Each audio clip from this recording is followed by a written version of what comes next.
Tema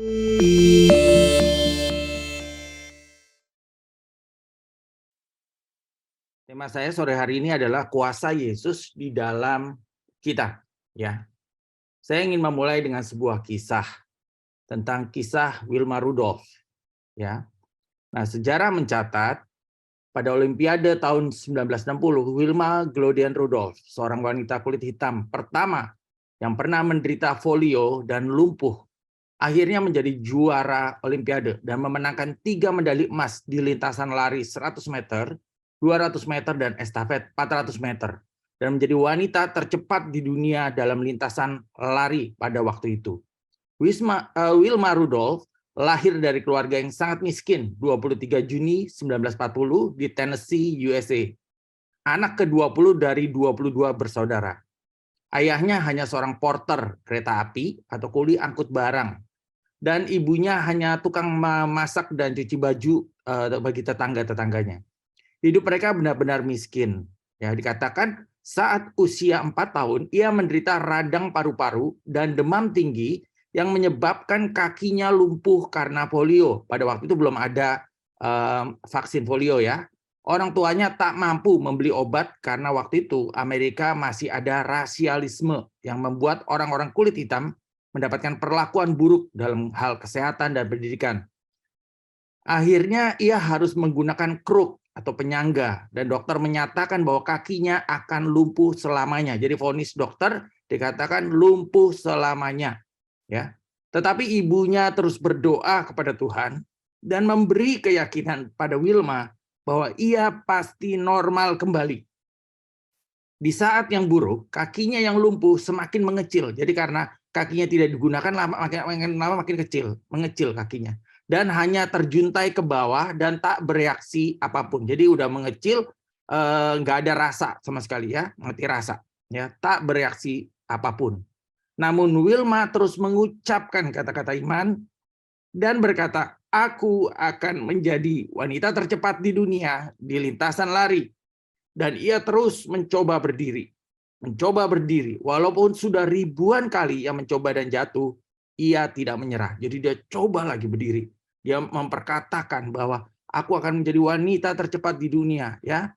Terus kemudian dia dan ibunya juga berdoa, punya keyakinan, ya, bahwa suatu saat Wilma pasti menjadi normal kembali. Nah, pada usia 9 tahun, ya, ia nekat melanggar nasihat dokter. Membuang tongkatnya, melakukan langkah pertama yang menurut dokter takkan pernah dapat dilakukannya. Dan selama 3 tahun ia terus mencoba melangkah, berjalan dan berlari.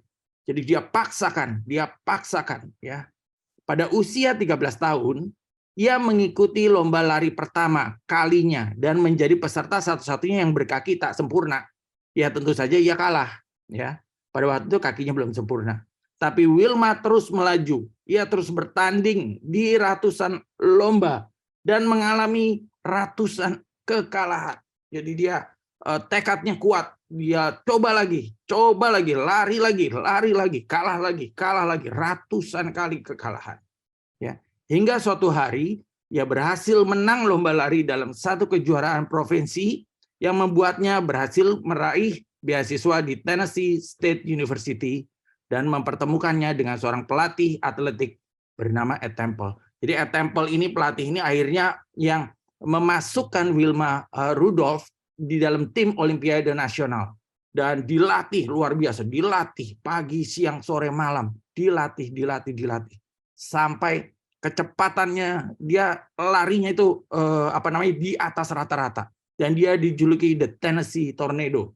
Jadi Bapak Ibu sekalian, ini adalah kenyataan. Ini ceritanya ada, ya, bisa di googling di internet. Dari yang tadinya kakinya lumpuh, polio, kakinya mati rasa dan udah terjuntai gitu, ya, tidak berfungsi. Ya, kakinya mengecil. Tetapi bisa jadi juara lari, ya, dijuluki The Tennessee Tornado. Bahkan juara lari nggak cuma di daerah Tennessee, tapi di Olimpiade pada tahun 1960. Dan dia menyabet langsung 3 medali, 100 meter, 200 meter, dan estafet 400 meter. Ya kan? Jadi waktu saya baca gimana perjuangannya dia, Dia mengalahkan pelari-pelari terbaik pada waktu itu dari Jerman, dari Jamaika dan seterusnya dari negara-negara Eropa. Dia mengalahkan tekadnya kuat dan dia berhasil. Jadi Bapak Ibu sekalian, ini adalah kisah nyata bahwa tidak ada yang mustahil ketika seseorang berharap dan berseru kepada Tuhan. Oke. Kita masuk dalam Lukas 10 ayat 18 sampai 20. Terjemahan dari The Passion Translation berkata, Yesus menjawab, sementara kamu sedang melayani, aku melihat iblis rebah sampai dia tiba-tiba jatuh dari langit seperti kilat ke tanah. Sekarang kamu mengerti bahwa aku sudah mengimpartasikan atau memberikan atau melepaskan kepadamu semua otoritasku untuk menginjak-injak kerajaannya. Maksudnya kerajaannya itu kerajaan iblis ya. Kamu akan menginjak-injak setiap setan di depanmu dan mengalahkan setiap kuasa yang dimiliki iblis. Sama sekali tidak ada yang dapat membahayakanmu saat kamu berjalan dalam otoritas ini. Namun demikian, sumber sukacitamu yang sebenarnya bukan karena roh-roh ini tunduk kepada otoritasmu, melainkan karena namamu tertulis dalam catatan di surga, dan karena kamu adalah milik kerajaan Allah. Inilah sumber otoritasmu yang sesungguhnya. Jadi saya menggarisbawahi ya, ingat, sumber otoritas yang Yesus berikan itu adalah bahwa kita adalah anak-anak Allah dan kita milik kerajaan Allah atau the property to the kingdom of God. Kita adalah milik kerajaan Allah. Kita udah distempel. Ini milik Tuhan. Ya, anak-anak Tuhan udah distempel, ada materainya. Ya, di setiap kita ada materainya. Dan Yesus sendiri yang ngomong seperti ini. Aku sudah mengimpartasikan kepadamu semua otoritasku. Jadi kalau dikatakan semua otoritasku, artinya Yesus tidak menahan sedikit pun otoritasnya dia.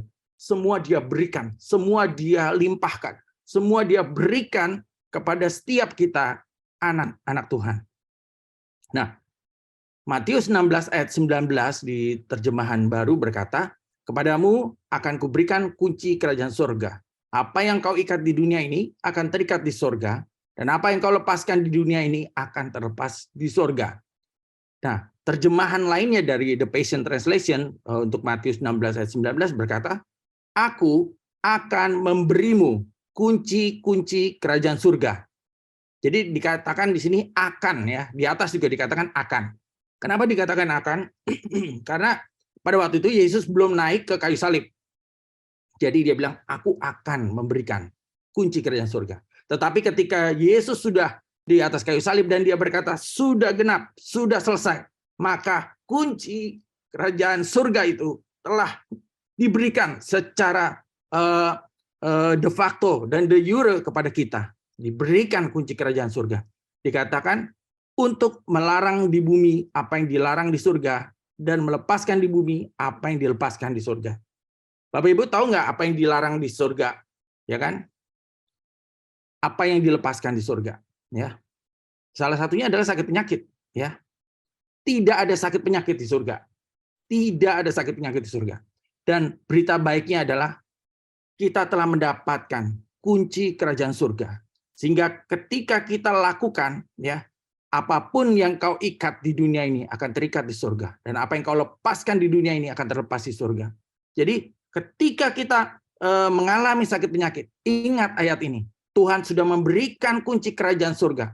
Tuhan sudah mengimpartasikan otoritas semuanya kepada kita. Supaya ketika kita mengikat segala sakit penyakit ini, ya, ini akan terikat di surga. Dan ketika kita melepaskan kesembuhan, itu pun akan dilepaskan dari surga. Jadi Bapak Ibu sekalian, kita memiliki kuasa yang sama yang Yesus sudah berikan kepada kita. Nah, dikatakan otoritas yang diberikan kepada Yesus oleh Allah Bapa, tadinya diberikan oleh Allah Bapa kepada Yesus, Ia berikan atau Yesus berikan sepenuhnya kepada setiap orang percaya, yaitu kunci kerajaan surga agar kita hidup berkemenangan di surga dan di bumi. Ya. Jadi ada koneksi di surga dan di bumi, ya.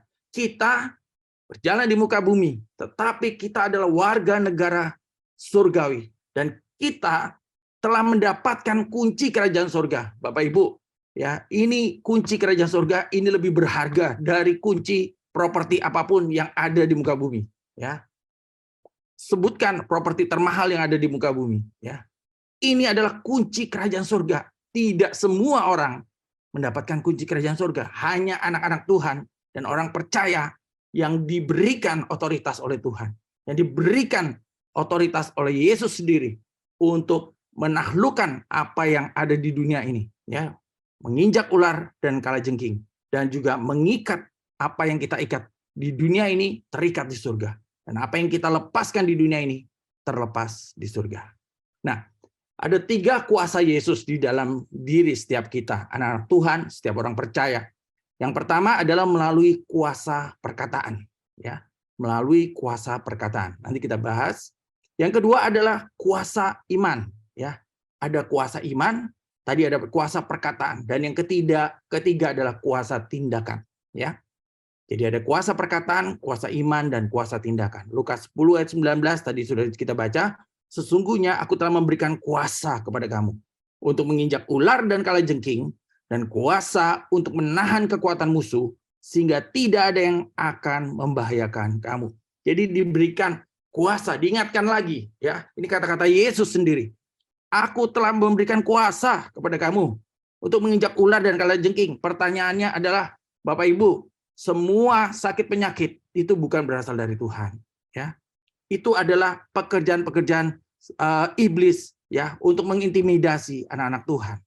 Dan ketika Tuhan memberikan kuasa kepada kita, ya, Tuhan memberikan kuasa kepada kita untuk menginjak ular dan kalajengking, yang harus nginjak kita, yang harus nginjak ular dan kalajengking kita, ya, bukan Yesus lagi, ya. Karena dikatakan aku telah memberikan kuasa kepada kamu untuk menginjak ular dan kalajengking. Artinya apa? Kita menghancurkan setiap pekerjaan musuh, kita menghancurkan setiap sakit penyakit oleh kuasa nama Yesus. Karena Yesus telah memberikan kuasa dan otoritas sempurna di dalam kita. Melalui penebusannya di kayu salib, Dia telah menebus kita dari kematian, dari lubang kubur, dari dosa, dan dari sakit penyakit, dari semua kelemahan tubuh, dari semua keinginan mata, keinginan daging, keangkuhan hidup, dari semua hal-hal yang tidak berkenan. Kita telah diberikan kuasa, telah ditebus, telah diselesaikan di atas kayu salib. Makanya Yesus katakan sudah selesai. Jadi Yesus telah memberikan kuasa pada kita untuk menginjak ular dan kalajengking. Tetapi kita yang harus menginjak ular dan kalajengkingnya. Ini maksudnya ular dan kalajengking adalah pekerjaan-pekerjaan iblis. Semua intimidasi iblis, ya. Tadi kita dengar Ibu Floren, ya, bagaimana pikiran-pikirannya dimanipulat oleh kuasa kegelapan. Pikiran-pikiran mulai dimanipulat, ya. Tetapi kita tolak itu, ya. Makanya ada kuasa Yesus di dalam setiap kita. Otoritasnya itu diimplementasikan menjadi kuasa perkataan, kuasa iman, dan kuasa tindakan. Kita mulai dengan kuasa perkataan. Markus 11 ayat 23-24 berkata, aku berkata kepadamu, sesungguhnya barang siapa berkata kepada gunung ini, beranjaklah dan tercampaklah ke dalam laut, asal tidak bimbang hatinya tetapi percaya bahwa apa yang dikatakan itu akan terjadi, maka hal itu akan terjadi baginya. Jadi di sini dikatakan, Yesus sendiri berkata, aku berkata kepadamu, sesungguhnya barang siapa atau siapapun yang berkata kepada gunung ini itu adalah problem, adalah masalah, adalah pekerjaan-pekerjaan iblis yang menghalangi setiap anak-anak Tuhan. Ya, kita harus berkata kepada gunung ini, beranjaklah dan tercampaklah ke dalam laut, asal tidak bimbang hatinya, tapi percaya bahwa apa yang dikatakan itu akan terjadi, maka hal itu akan terjadi baginya. Jadi Bapak Ibu sekalian, Yesus sendiri yang menjamin bahwa kalau kita berkata kepada gunung masalah kita, beranjaklah dan tercampaklah ke dalam laut, maka itu pasti terjadi. Pasti terjadi, dijamin pasti terjadi. Asal tidak bimbang hatinya. Jadi ketika kita berkata-kata kepada gunung masalah kita, pastikan bahwa kita sudah mendapatkan rema dari firman Tuhan. Ketika kita membaca firman Tuhan, kita dikuatkan. Iman itu timbul dari dalam. Ketika kita mendengar firman Tuhan, iman itu timbul. Maka kita berkata-kata kepada gunung masalah kita, bukan perkataan biasa, bukan perkataan kosong, tapi perkataan yang didasarkan kepada firman Tuhan. Bahwa beranjaklah dan tercampaklah ke dalam laut. Asal tidak bimbang, maka itu akan terjadi. Nah, saya mengulas lagi tentang kuasa perkataan. Amsal 12 ayat 18 berkata, Ada orang yang lancang mulutnya seperti tikaman pedang, tetapi lidah orang bijak mendatangkan kesembuhan. Jadi Bapak Ibu sekalian, lidah orang bijak dikatakan mendatangkan kesembuhan. Ya, ini kesembuhan dalam arti yang sesungguhnya, ya, bahwa setiap kita, ya, menjaga lidah kita, menjaga mulut kita, perkataan kita, maka itu mendatangkan kesembuhan. Jadi kita memperkatakan firman Tuhan, memperkatakan janji Tuhan, memperkatakan apa yang Yesus katakan, maka itu mendatangkan kesembuhan. Amsal 18 ayat 21 berkata, hidup dan mati dikuasai oleh lidah, siapa suka menggemakannya atau siapa suka membesar-besarkannya akan memakan buahnya. Jadi memperkatakan firman Tuhan, ya, itu bagian dari menggemakan, ya, dengan lidah. Jadi dikatakan hidup dan mati dikuasai oleh lidah. Jadi kita memilih hidup. Jadi memperkatakan firman Tuhan atau memilih kehidupan akan menuai hasil atau buahnya. Yaitu kita akan menuai kesembuhan. Kita akan menuai janji-janji Tuhan di dalam firman-Nya. Mazmur 139 ayat 4 juga berkata, sebab sebelum lidahku mengeluarkan perkataan, sesungguhnya semuanya telah kau ketahui. Jadi Bapak Ibu sekalian, sebenarnya perkataan-perkataan kita, firman itu telah ditaruh di dalam mulut kita. Tuhan tahu, ya, sebelum kita berdoa meminta kesembuhan dari Tuhan, Tuhan tahu sesungguhnya semua telah kau ketahui. Maka dari itu ketika kita melatih diri kita, perkataan kita adalah perkataan yang dahsyat, perkataan yang berkuasa, perkataan firman Tuhan, perkataan yang tidak sembarangan. Maka tidak boleh menggunakan mulut kita untuk hal-hal yang sembarangan, ya. Harus dijaga mulutnya supaya mulut kita hanya memperkatakan firman Tuhan, memperkatakan janji Tuhan, sehingga mulut kita mendatangkan kesembuhan dan mulut kita itu sungguh-sungguh memuliakan Tuhan. Itu tadi adalah kuasa perkataan.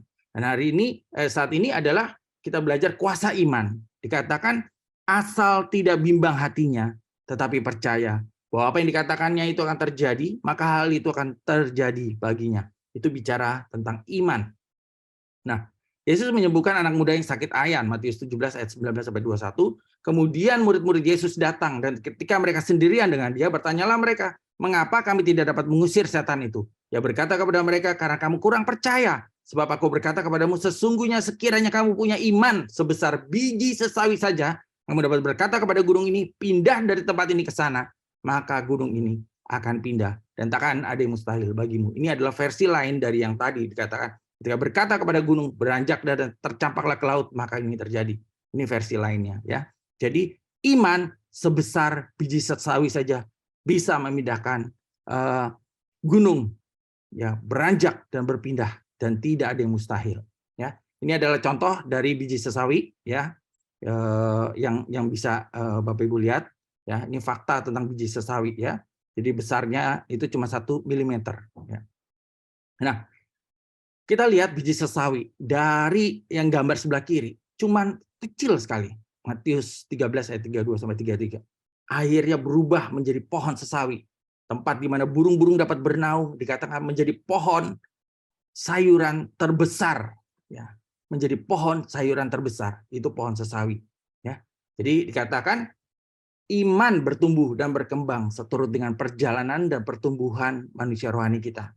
Iman yang beroleh kekuatan pertumbuhan dari firman Tuhan melalui perenungan pribadi, melalui kita ada morning chapel, melalui kesaksian, ibadah, khotbah, pujian penyembahan, membaca buku rohani, dan ikut dalam pelayanan. Itu sarana-sarana pertumbuhan iman kita. Jadi iman kita, iman biji sesawi bisa menjadi iman pohon sesawi. Nah, saya ingin menjelaskan, ya, bahwa dikatakan biji sesawi itu bertumbuh, ya, menjadi pohon sesawi. Ada terjadi eskalasi atau progresivitas iman, ya. Sejalan dengan waktu, rentang waktu terjadi pertumbuhan iman, ya, dari biji sesawi menjadi pohon sesawi. Itu gambaran dari iman kita. Sedangkan dikatakan gunung masalahnya ya di situ-situ aja, tetap di bawah. Nggak ada gunung bertumbuh, kan? Bapak Ibu nggak pernah lihat gunung bertumbuh, kan? Ya, biji sesawi bisa bertumbuh menjadi pohon sesawi. Gunung masalah tidak pernah tumbuh. Gunungnya di situ-situ aja. Artinya ketika biji sesawi atau iman kita semakin bertumbuh, maka otomatis masalah kita ada di bawah. Kalau masalah kita ada di bawah, maka itu sudah selesai. Kita bisa mengalahkan semua masalah, ya. Yang Anda alami itu fakta masa kini, tapi fakta tidak menentukan hasil akhir perjalanan kita. Imanlah yang menjadi penentu hasil akhir di masa depan kita. Ya. Jadi saya ulas lagi, iman sesuai Ibrani 11 ayat 1 adalah iman adalah dasar dari segala sesuatu yang kita harapkan dan bukti dari segala sesuatu yang tidak kita lihat. Jadi iman itu adalah dasar segala sesuatu yang kita harapkan. Apa yang Anda harapkan? Kesembuhankah? Ya, pemulihankah? Ya. Dan itu adalah bukti dari segala sesuatu yang tidak kita lihat. Jadi Bapak Ibu sekalian, Bapak Ibu memiliki kuasa iman di dalam diri Bapak Ibu sekalian. Ya. Iman adalah nilai tukar kerajaan Allah. Oleh iman kita diselamatkan, oleh iman kita menerima kepenuhan setiap janji Allah. Ini adalah cara kerja iman, untuk mempertemukan atau mengkoneksikan antara manusia dengan Tuhan. Terjadi progresif, bertumbuh dan berkembang. Iman berjalan seiringan dengan otoritas dan kuasa yang sudah Tuhan berikan. Ilustrasinya tuh seperti kabel listrik. Ya, kabel listrik itu ada dua, ya, yang kiri dan yang kanan, ya. Biasanya ada yang hitam, ada yang merah, ya. Itu sinergi dua bagian, ya. Jadi yang satu adalah otoritas, yang satu adalah iman, ya. Itu mengalirkan energi yang bisa menggerakkan mesin atau menyalakan lampu. Itu adalah cara kerja iman. Jadi iman kita berjalan beriringan dengan otoritas dan kuasa yang sudah Tuhan Yesus berikan, yang sudah Tuhan impartasikan. Dan yang terakhir adalah kuasa tindakan, ya. Markus 11 ayat 23 sampai 24 tadi dikatakan, apa saja yang kamu minta dan doakan, percayalah bahwa kamu telah menerimanya, maka hal itu akan diberikan kepadamu. Jadi kata-kata apa saja yang kamu minta dan doakan, itu bagian dari tindakan, ya. Apa saja yang kamu minta dan doakan, itu adalah kuasa tindakan.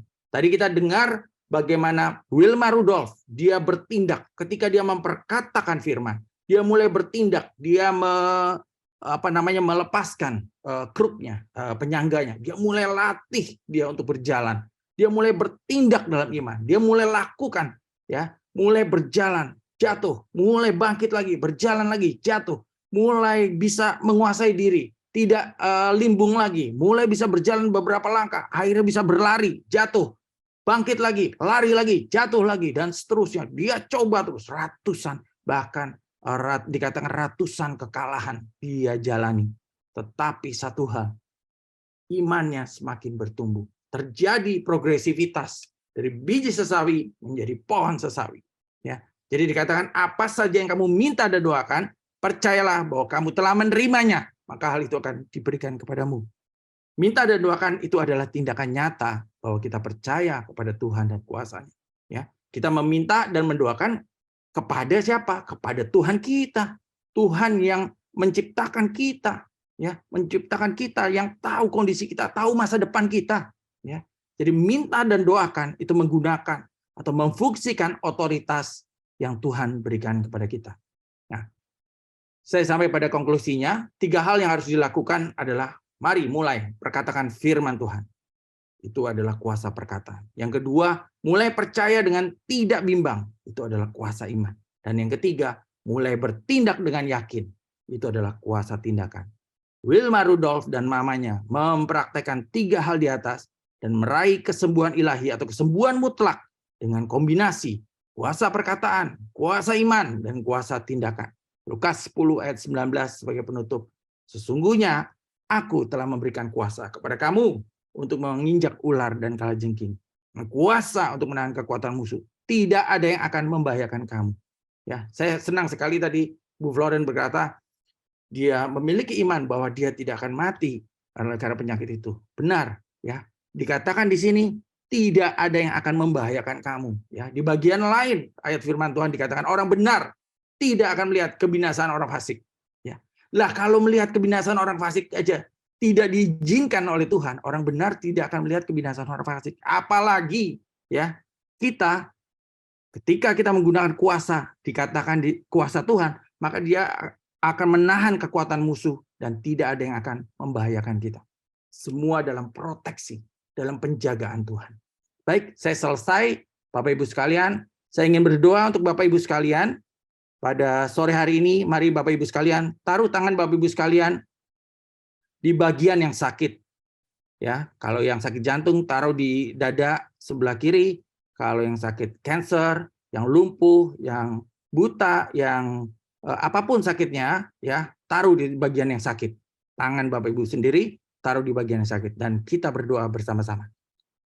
Bapa yang Maha Baik, kami telah mendengar firman-Mu Tuhan, bahwa ada kuasa di dalam Engkau Tuhan. Dan bahwa Engkau telah mengimpartasikan kuasa, yaitu kuasa iman, kuasa perkataan, dan kuasa tindakan. Tuhan, kami mau praktek firman-Mu Tuhan. Kami percaya Tuhan, kalau Tuhan telah menyembuhkan kami, maka itu sudah genap, sudah tertera, sudah digenapi Tuhan. Bahwa Engkau di atas kayu salib telah menebus semua dosa, semua sakit penyakit, semua kelemahan tubuh. Sehingga ketika Engkau berjalan 2000 tahun yang lalu, Engkau berjalan dan menyembuhkan banyak orang, melepaskan yang kerasukan, mengusir setan, dan memberitakan Injil keselamatan. Dan Tuhan, kami percaya sore hari ini, siapapun kami, dimanapun kami berada saat ini, tidak menjadi hambatan atau halangan. Kami tahu Engkau ada bersama-sama dengan kami, dan Engkau memegang setiap kami Tuhan. Saat ini, dengan otoritas di dalam nama Tuhan Yesus, aku memerintahkan, aku mengusir semua gunung-gunung sakit penyakit, semua gunung sakit penyakit kanker, aku tengking dan aku usir di dalam nama Tuhan Yesus. Pergi dan tercampaklah ke dalam laut. Dan aku perintahkan semua sakit penyakit jantung, aku perintahkan pergi, sembuh oleh bilur-bilur Yesus. Aku menolak dan mencampakkan engkau sakit penyakit lumpuh, sakit penyakit stroke. Aku campakkan di dalam nama Tuhan Yesus. Aku usir keluar di dalam nama Tuhan Yesus. Semua sakit penyakit ginjal, cuci darah, kami tolak dalam nama Tuhan Yesus. Kami perintahkan sembuh oleh bilur-bilur Yesus. Semua macam sakit penyakit yang ada saat ini, sakit penyakit lambung, sakit penyakit darah, sakit penyakit apapun juga, dari ujung kepala hingga ujung jari kaki, kami melepaskan kuasa kesembuhan di dalam nama Tuhan Yesus. Kami perintahkan kesembuhan mengalir, kesembuhan menjalar dari ujung kepala turun hingga ujung jari kaki, seperti urapan minyak Daud turun dari ujung kepala hingga ujung jari kaki di dalam nama Tuhan Yesus. Dan kami menolak semua sakit penyakit. Kami menolak semua sakit penyakit. Oh, semua sakit penyakit. Kami tundukkan, kami injak di bawah kaki kami. Semua ular dan kalajengking, semua kelemahan tubuh dan semua sakit penyakit, kami usir di dalam nama Tuhan Yesus. Dan kami perintahkan sembuh oleh bilur-bilur Yesus. Saat ini Tuhan, mengalir mujizat Tuhan, mengalir kesembuhan Tuhan. Dengan iman kami terima. Di dalam nama Tuhan Yesus, dengan iman kami terima. Kami perkatakan dan kami bertindak dengan iman bahwa kami telah disembuhkan, kami telah dipulihkan. Kesembuhan menjadi bagian dan milik setiap kami, orang-orang percaya. Terima kasih Tuhan, penebusan-Mu sempurna, penebusan-Mu sempurna. Kau telah mengalahkan sakit penyakit, Kau telah mengalahkan maut, Kau telah mengalahkan ular dan kalajengking, sehingga kami menginjak ular dan kalajengking dengan otoritas di dalam nama Tuhan Yesus. Terima kasih Tuhan. Saat ini hamba berdoa, melepaskan kesembuhan Tuhan, damai sejahtera Tuhan. Hamba melepaskan berkat Tuhan untuk semua Tuhan, peserta Zoom meeting pada sore hari ini. Di dalam nama Tuhan Yesus, kiranya berkat Tuhan turun. Berkat Tuhan turun. Berkat Tuhan turun. Biar perkenanan Tuhan, pertolongan Tuhan, kemurahan Tuhan, kemudahan dalam segala sesuatu, dan pelayanan malaikat menyertai setiap kami. Di dalam nama Tuhan Yesus. Kami terima dengan iman kesembuhan atas otoritas di dalam nama Tuhan Yesus. Haleluya. Amin. Tuhan